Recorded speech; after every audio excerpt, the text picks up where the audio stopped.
तर मित्र हो, जर तुम्ही बांध कोरणाऱ्यापासून जर परेशान असाल तर काही टेन्शन घेऊ नका. हे पहा आपलं तसंच होऊ लागलं. तर मी काय केलं पहा, हे दगड ट्रॅक्टरनं मोठाले दगड आणले पहा, आणि आता याच्यावरून मस्त गॅस इथून पोळ टाकायची. तुम्ही पाहू शकता या गोट्याच्या इकडचा हे रान आपलं आहे. पहा किती पडीत आहे, 3 ते 4 फूट रान आपलं पडीत आहे. आणि या गोट्याचं इकडे पहा शेजाऱ्याचं काय आहे का. तर हे माणूस खालचा गोटे काढू काढू वरी ठेवत जाई. तर याला कदरून का नाही मी.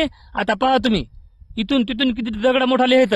आता ते दगड याच्यावर वर कमरात की पोळ टाकायची, म्हणजे ते माणूस इकडे आलाच नाही पाहिजे, त्याचं ट्रॅक्टर बी आणि ते माणूस पण. हो, अशा बांध कोरणाऱ्यापासून जर दूर राहायचं असेल तर हे अशी पोळ टाकावं लागते, नाहीतर मग रोज या धुऱ्यामुळे किरकिऱ्या होतात.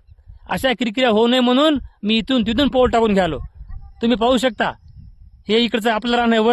वरचा माणूस काय फोडत नाही आणि खालचा माणूस कोरत राहत आहे. हो, ही अशी वेळ येऊ नये म्हणून असं करायलो. ओके.